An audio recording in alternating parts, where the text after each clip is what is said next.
Welcome back everybody to another episode of Skid's Garage, and today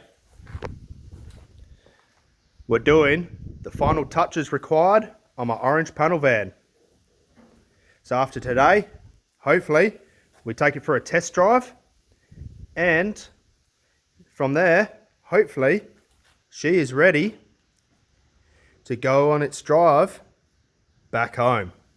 So let's just get stuck straight into it.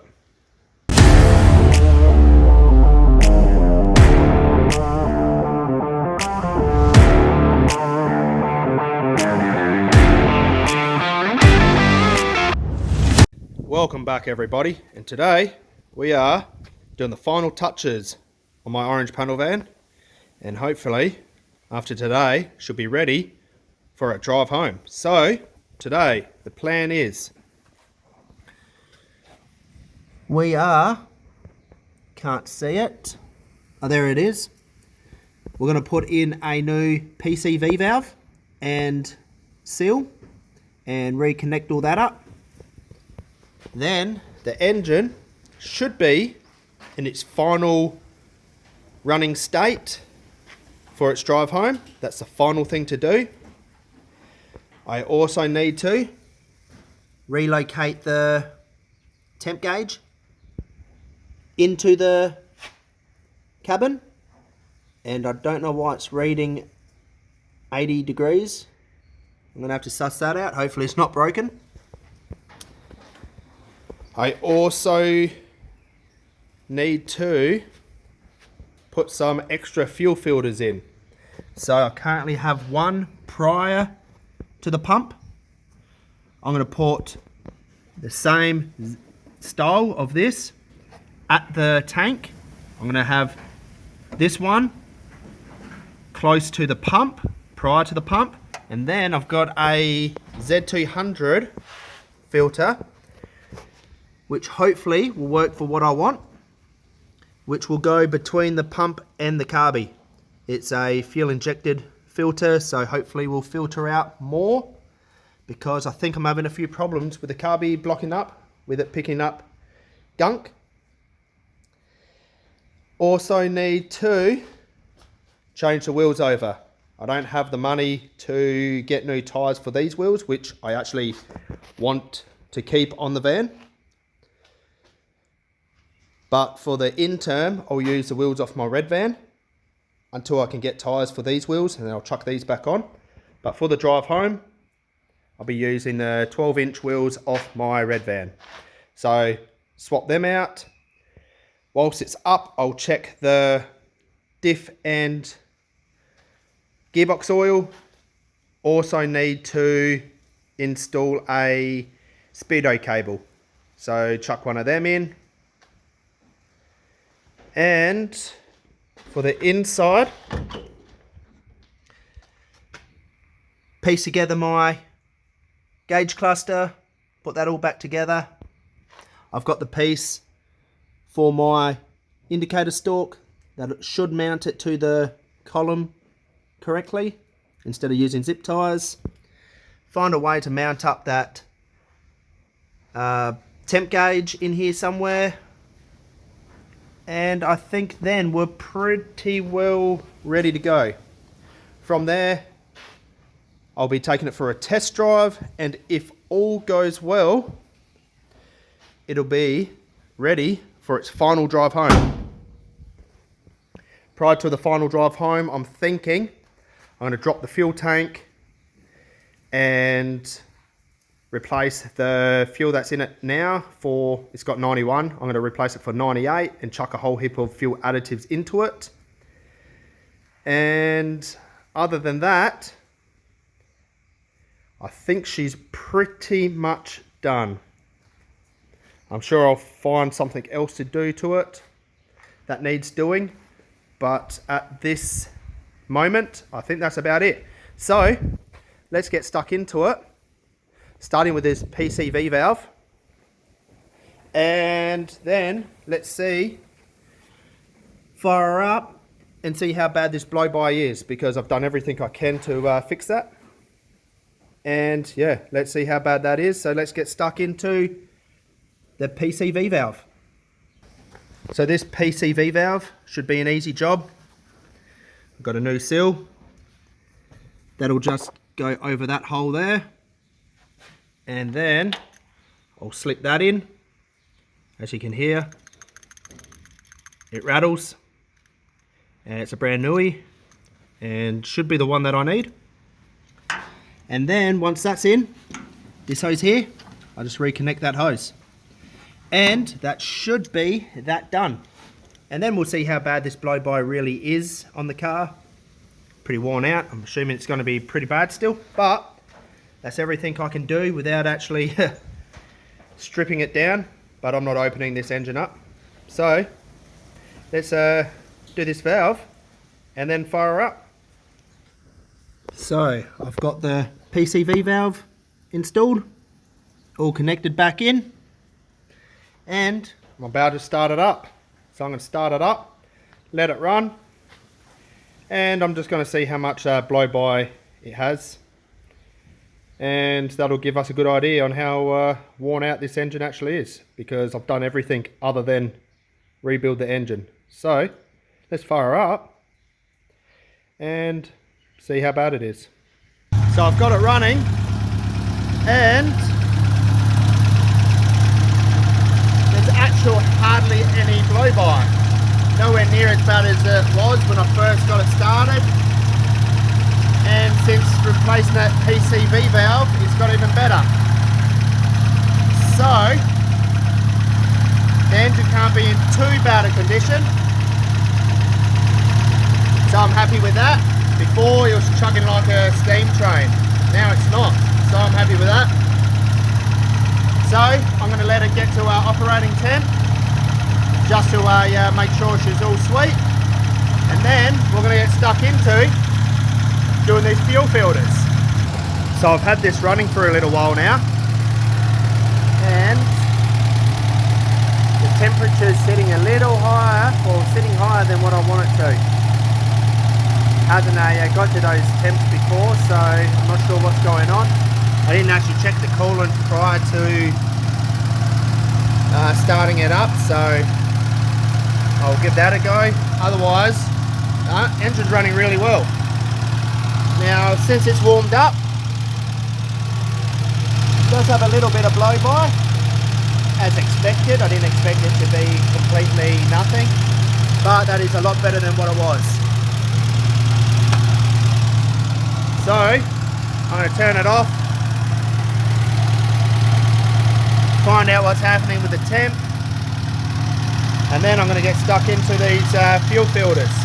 Also need to just get a wire to run to the fuel pressure sensor as well.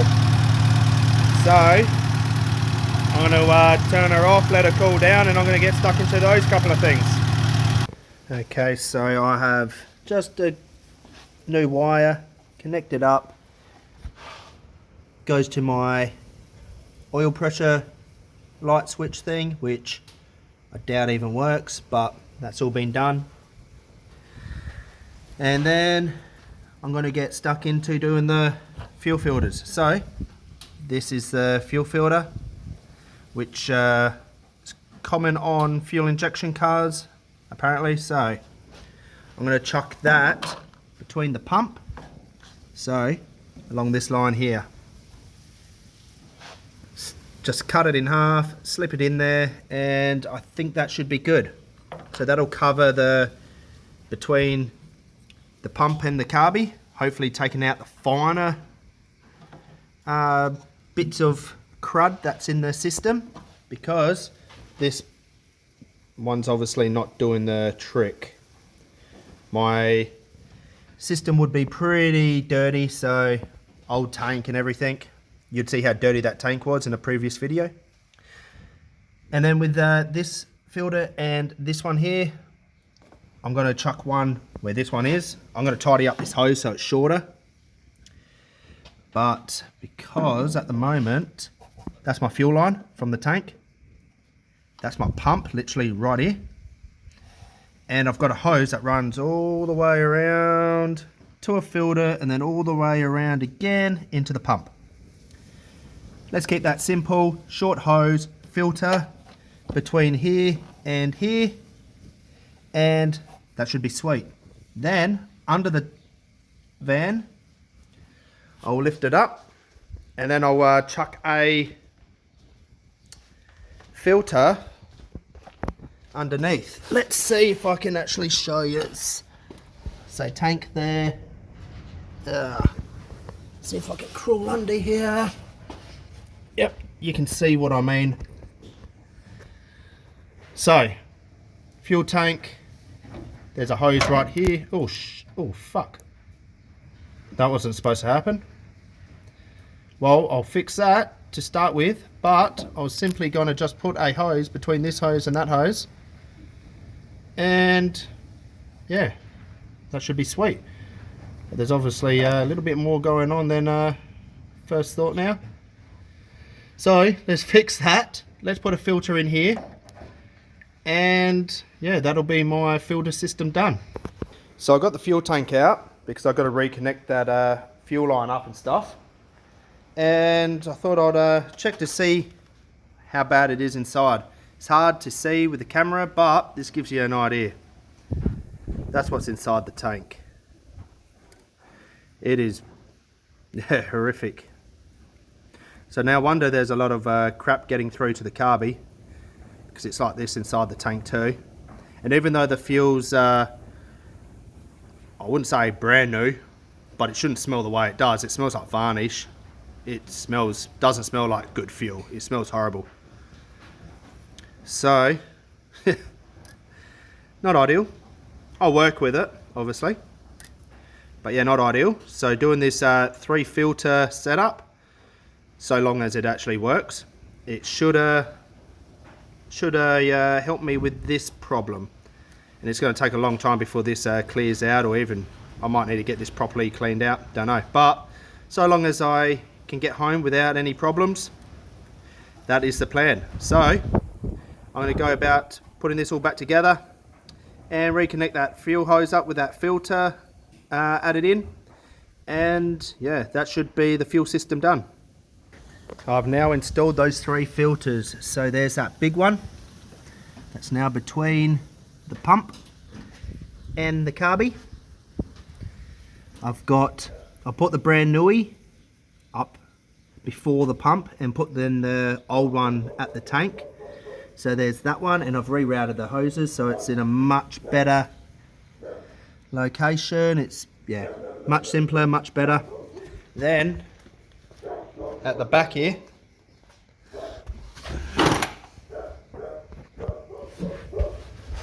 I have, where is it? There we go. Got a filter that just comes straight out the tank into the fuel line. So fingers crossed that this filter will collect the majority of the crap from the tank, and then what this misses, hopefully the second filter before the pump will pick up majority of the rest, and then the finer stuff will then get picked up by that silver cylinder filter before going into the carby, and that should hopefully stop my carby from blocking up. So I'm going to try starting it up. Obviously it's got a lot of fuel line to now fill up with fuel, so it'll take a while. So let's fire up and hopefully it runs. So I now have those 3 filters installed and it is running.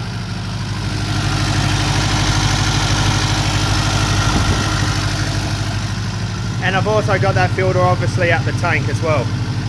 So fingers crossed that'll stop my carby from getting blocked up and will let me get it home. So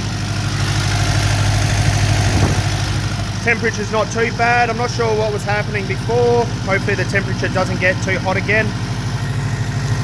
Otherwise, that's that job done. From here, I'm going to jack the car up, replace the wheels, and whilst the car's up, I'll just check the fluids. I'll check the gearbox and diff, and yeah, fingers crossed there's enough fluid in them. So I've put the wheels on. I don't think they look as good as the crusty looking white ones, but they will do because they've got good tyres on them. So they're on. I checked the diff and, well, I didn't check the diff. I couldn't get the rear nut off to actually check to see if there was oil in it. But I checked the gearbox and no oil in it. Nothing at all. I chucked a bit of wire in there to check and yeah, come back dry. So definitely no oil in it. Diff, I wouldn't be surprised it doesn't have any oil either. So that's something I'll have to sort out next trip. I've got the oil here, I just didn't bring the pump to yeah, get it in there. And I need something to get that rear nut off of the diff. It's been a real pain in the ass. So my next trip, I'm going to have to do the diff oil, gearbox oil. Otherwise, everything there is done. Fuel filter's done. What else have I done? The PCV valve. So I've got to continue on, do the temp gauge, put that inside, and put that speedo cable in. Once those two things are done, yeah, do the cluster, piece that all back together, get that all put in properly. Indicator stalk, just mount that properly. Oh, and yeah, mount that temp gauge somewhere in here. I'll probably just zip tie it somewhere.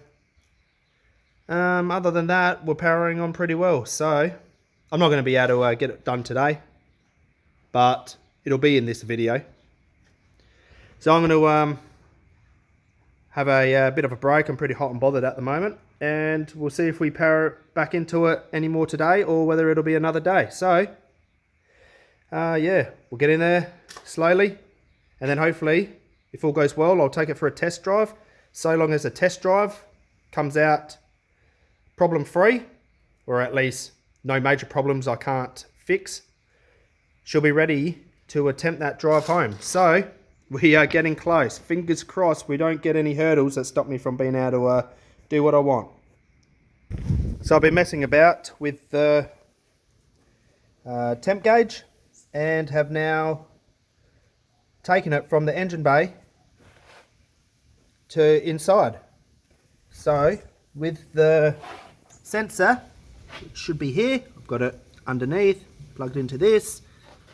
I have it ground out to the negative terminal, and then I've got the signal running through here all the way through into the cabin. So this is obviously not the neatest of installations. It can be neatened up, but it'll get me by.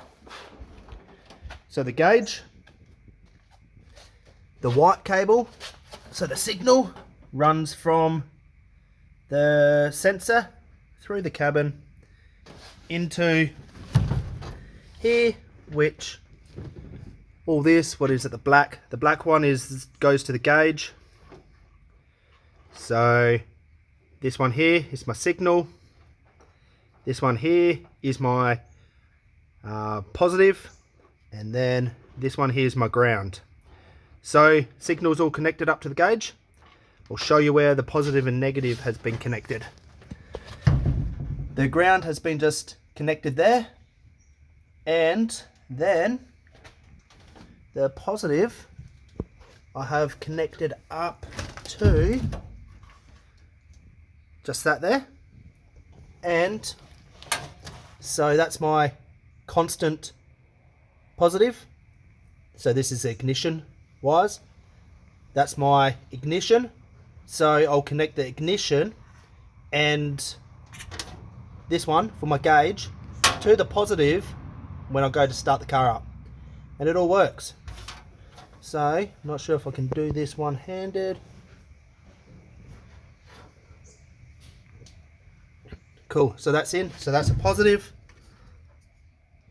and there we go, my gauge works.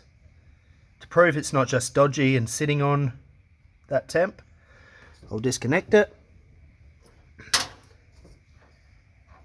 and goes back to 0. so it works. So as you can see, it's messy, but as I said, it'll do the job, and I can tidy it up over time. But I have a gauge inside, and at this point in time I'll just keep it on the seat and I'll just keep an eye on it and everything until I can do something more, well, semi-permanent, permanent with it. So there you go, there's the gauge installed. From here, let's look at doing the speedo cable. So doing the speedo cable, I've got this U-Butte new cable right here that I'm about to install. So it's pretty simple. This end here just clips into the back of the cluster, literally just clips onto the back of this here, and that should be sweet for that end. Runs through a hole through here. It's hard to see, but kind of see it there. Run it through that, and then if you can see it, there's a hole back there to run it through as well. Run it through, and then come out somewhere around here, down the bottom, and then into the gearbox. It'll plug into, where am I? Let's see if I can find it. Right there. So it goes in right there and gets held in with a circlip. However, I have no idea where I put the circlip, so unless I can find it, I'm going to install it as much as I can, but it won't be actually secured in onto the gearbox until I get a circlip. So that's how this job's going to go. So let's get stuck into it and get it done, and I'll yeah, hopefully I might see if it works just by jacking the rear end up and seeing the speedo works. Fingers crossed it does. So I've got the car running with the rear end jacked up and that speedo cable installed. Don't mind the warning light, I think that's my oil pressure light. I reckon my oil pressure sensor is knackered. Well, let's hope so anyway. So, keeping in mind that cable is only installed loosely with no circlip, but there we go.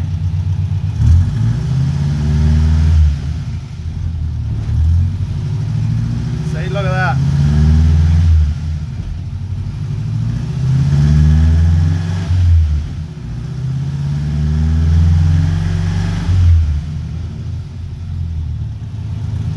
There we go.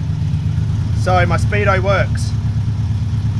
I've been trying to get this cluster to work properly. I can sometimes get the fuel gauge to work sometimes. You know what, I'll just try to keep the fuel tank full all the time. And that temp gauge down there, not that it really matters, because I now have this one here that will actually give me a actual number reading. Every time I plug that in, it just starts smoking. So there's something wrong with the cluster, but that's just disconnected. I assume disconnecting that may have stopped the fuel gauge working as well. Don't know, but yeah. But I'm just going to piece together this the cover and everything back onto this cluster and screw it into the dash, and that's that done. All I need now on my next trip is to mount that cable into the gearbox properly and secure it in with a circlip. So while I got the car running and just getting a bit of temperature through it again and seeing if my gauge, see what my gauge reads after putting it inside, I've got this little mount here that'll see me not having to have the actual indicator stalk zip tied. So this just goes on like that and gets held into place by that little hole there, and that little bit there that'll clip into it, that'll keep it held in place, and then two screws to screw into here and then into the plastic. That'll hold it all into place. So I'm going to go cut the zip ties off. I'm going to screw this on in, and then we'll have a better mounted indicator stalk. So I'm going to do that. So indicator stalk is all mounted on and all works, so it won't slip around like it was a little bit with the zip ties. Now in regards to the cluster, I'm not confident in using it because it just keeps smoking. So there's obviously electrical fault with it, and the last thing I need to do is try to drive this home and have this catch on fire on the side of the road. So I'm going to have to hunt down another cluster.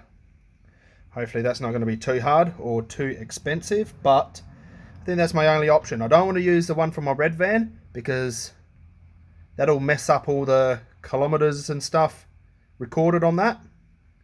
And I can't use the one from my blue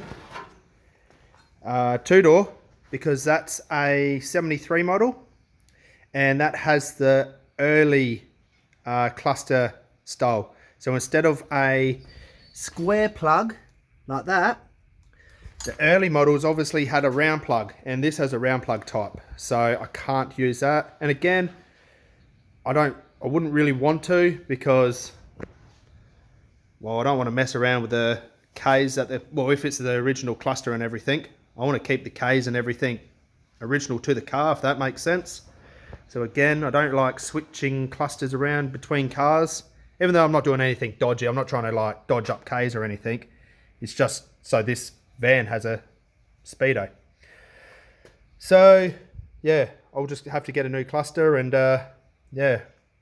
So that's where I'm at with that. So that's all done. From here, I reckon what we might do, if we've got enough time, I'm going to push this out. Well, in fact, let's drive it out the shed, and I'm going to give it a quick wash. So let's scrub some of this crap off. It's not going to be a good clean. It's just going to be a very basic clean with cold water and a scrubbing brush. So I've got heaps of water here. All those containers are full of water, and just some sponges, but I think I'll scrub it with that. I just want to get the majority of the crap off. Just the majority of this off, so it's a little bit nicer. I don't need to have chunks worth of this pigeon poo all over it. So I'm thinking, before it gets too late, because it's starting to, the sun's starting to come down a little bit now. I've probably got a couple of hours left. Let's see about giving this a clean. I think that's about all I had planned for it. Obviously I've run into some hiccups, which require me to come back another day and continue on with this video, because I want this to be the final video prior to a drive, if all goes well. So, enough chin wagging. Let's get this back onto the ground, drive it out, and see about giving it a quick wash. So the wash is just basic cold water. I'm going to use these bits and pieces to try to get as much of this off as possible. Don't expect it to be perfect. I just want it a little bit cleaner. So let's get stuck straight into it and see. In fact, what I'm going to do is a quick before and after. So this is the van prior. Hopefully you can see it all right.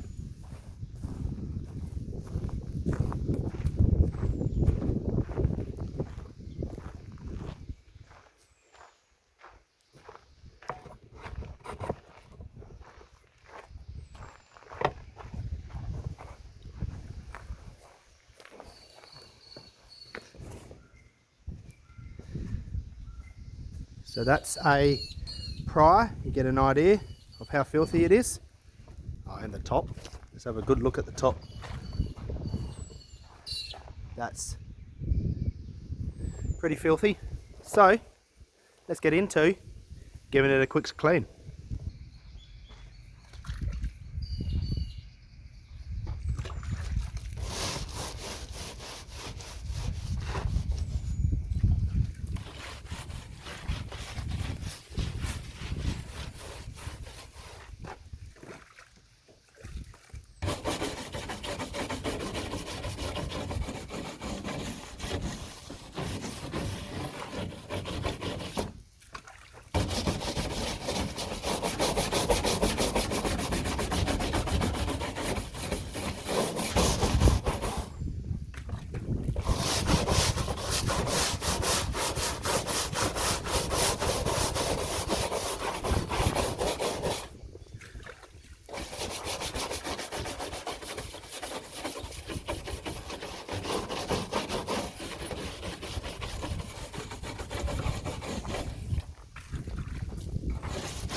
As you can see there, it's actually coming up quite good. This is going to look so much nicer when done.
So considering what I'm working with, I'm quite happy with that. So you saw it before, and no, it's not perfect, but that is so much better. Obviously these bits are going to take a lot more to take off, but I'll roll with that. After all, this is supposed to look dirty and ratty, and there you go. So cool, I don't have a huge amount of power left on my phone, so what I think I'll do, continue on cleaning until my phone goes flat. We'll see how much you get to see. So let's get stuck into it.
Okay, so give you a little idea of how clean this has come up with just a quick scrub.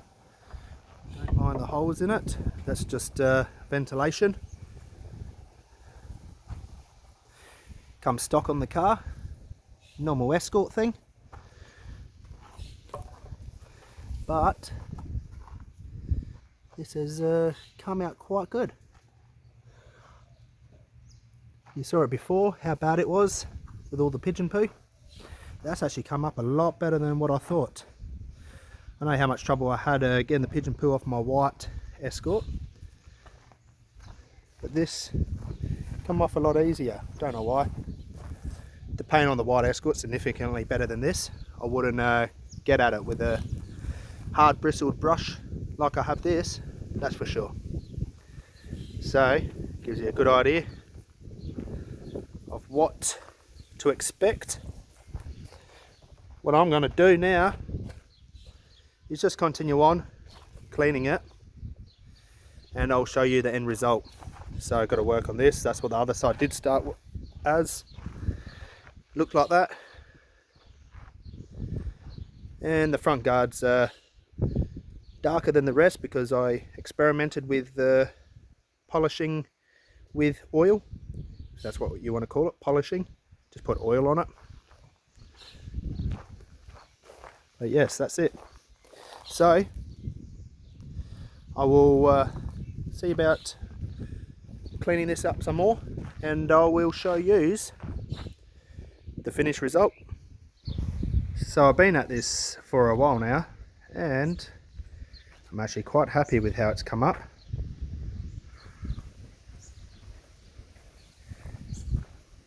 So I haven't done the roof yet. That's next. Hopefully I've got enough time, because it's the sun is going down. But look how much better that looks. I'm going to be happy to drive that home. Looks so much better. That's the front.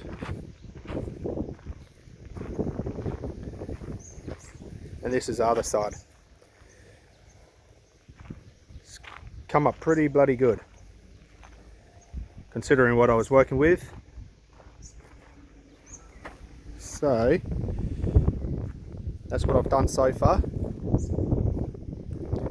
and I will go do the roof, get that all sorted out, and then hopefully that won't take me too long, and then that's it washed. I'm going to park it back up, and then I'll continue on with it another day. So before it gets too late and too dark, I just want to show you the progress I've made on the roof. The roof's doesn't come out quite as good as the rest of the body has. A lot of that poo is a lot more stubborn, as expected, because obviously there was a lot on there, and you can see here. So, but I'm not concerned about that. I just wanted the majority off. I wanted all the loose stuff off and get as much off as I could. And you're probably wondering why I did the roof last, because usually you do the roof first.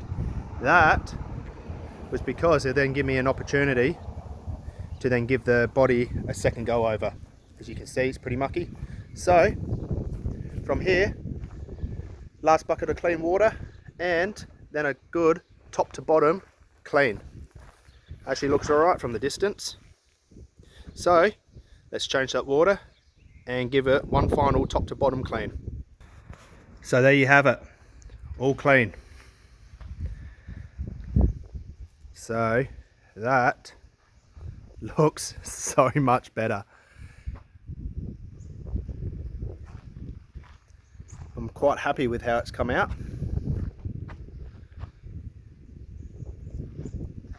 It's good to have that, well, this pigeon poo's become a part of the car, become a part of its character. So it's just what the car has become. But look at that. It's actually looking significantly better. First wash, in over 30 years. And it is now in a much more presentable state to drive home. It's already going to catch enough eyes in the condition it's in, but it's not going to stand out quite as much. So there you have it. One clean Mk1 Escort Panelvan. So from here, that's me done for the day. I'll come back another day, continue on with what I need to get done to take it for its test drive. And yeah, there are just a few small things. What is it? Put oil in the gearbox, crack open the diff, make sure that's all got oil in it. If not, put oil in it.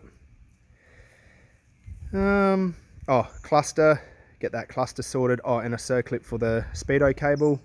So just a few little things. And then take it on a test drive and we'll see how it goes. So long as the test drive goes well, we should be pretty well good to attempt to drive it home. We've come a long way, but anyway, there you have it. And I'll then get stuck into those last few little bits, and yeah, we'll see how we go with that test drive. Okay, so it's been a few weeks since my last visit. Just warming the old girl up, and hopefully today is test drive day. Got my to-do list, and then we'll take it for a test drive and see if we get any list of things to fix prior to our drive home. Fingers crossed it goes smooth.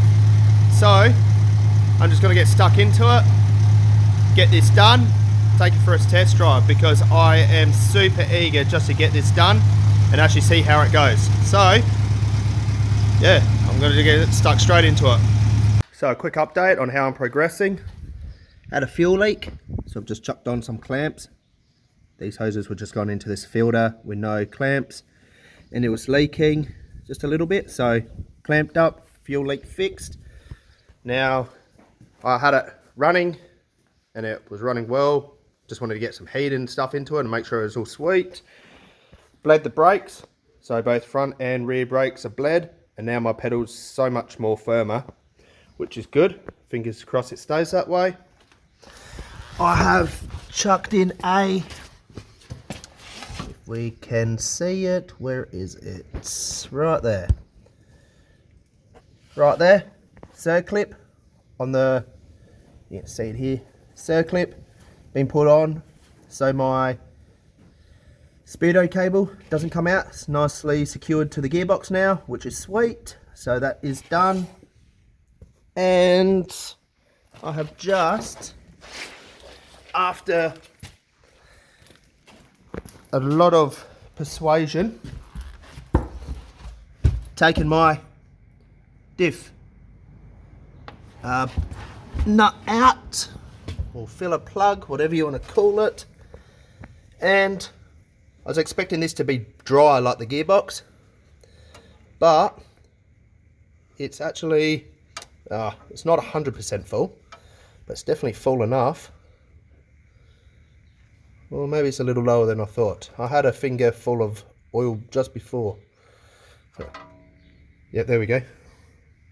I'll see if I can show you a good picture of that, because I'm actually very impressed look at that. Super impressed with the colour of that. And it is gear oil. You can smell it, that distinctive gear oil smell. So I'm happy with that. I'll just top that up, and then I'll chuck some oil into the gearbox and then mosey on from there. So yeah, just a small little update. I'm gonna keep on tinkering on with it, and hopefully I'll be back with you when I'm about to take it for a test drive. Okay, so my to-do list is now done. It is now test drive time. So what else I've done is put this floor in. It's super glazy for whatever reason. My camera is a bit shit when I try to do inside footage, but that is the floor. It looks so much better with that rubber mat. Anyway,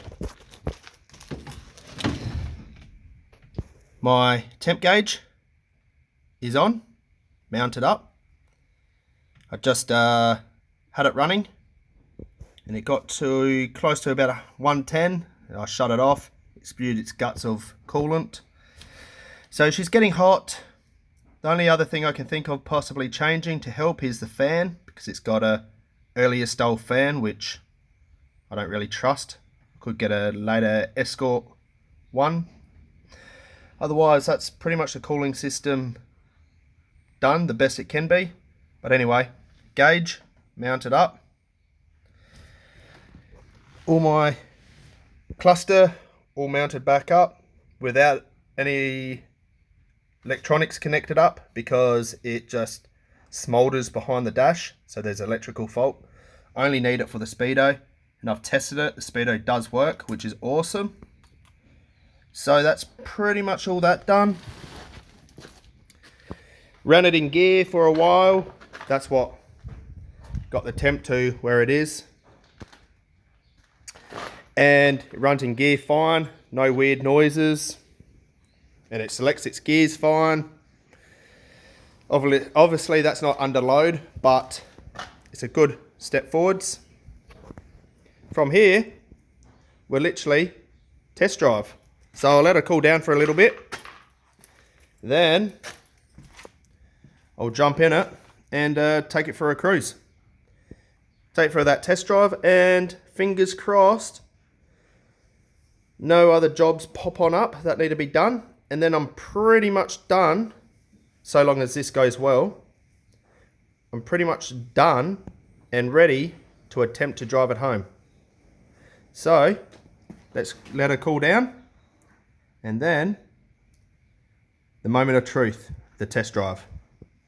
Alright, it's time. Let's jump in there. Let's take it for a test drive. I don't expect this to go smoothly, considering it has been on the road for 30 plus years. I expect there to be something wrong with it, which will prevent the drive home, but let's jump in and find out.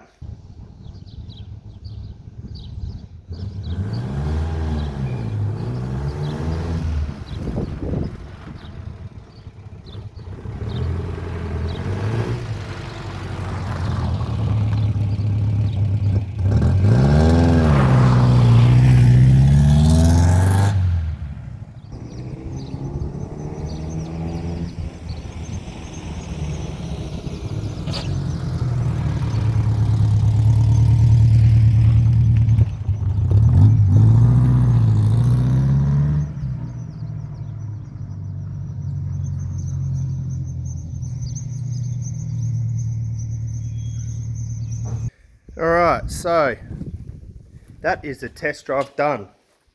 I would have loved to get some footage of me actual driving it and stuff, but welcome to Australia, with a pansy country where bloody, if I had footage of this driving on the road, got the potential of people causing trouble for me, having cops knocking on my door, and then giving me grief, claiming it's not roadworthy, so on and so forth.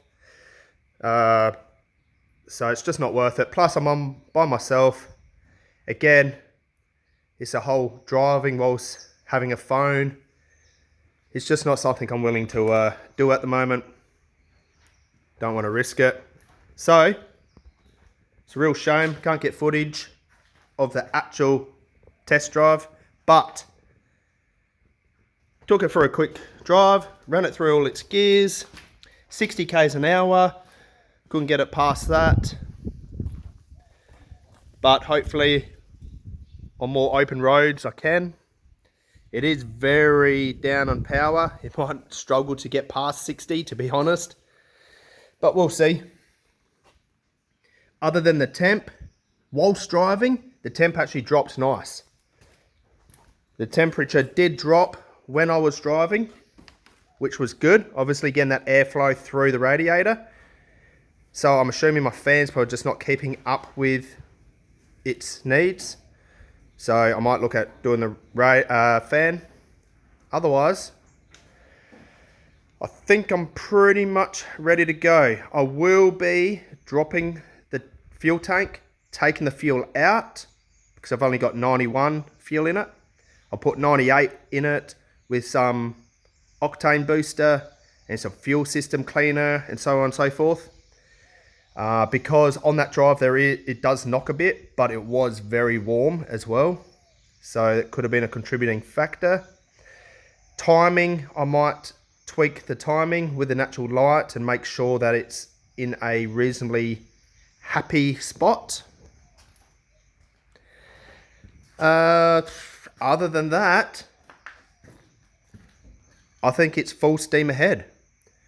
So I will see about organising to get this home. When, I don't know, so don't expect anything too soon. But that is that. From the paddocks to now on the streets. So thanks for watching, and I'll see yous all on the next episode of Skid's Garage.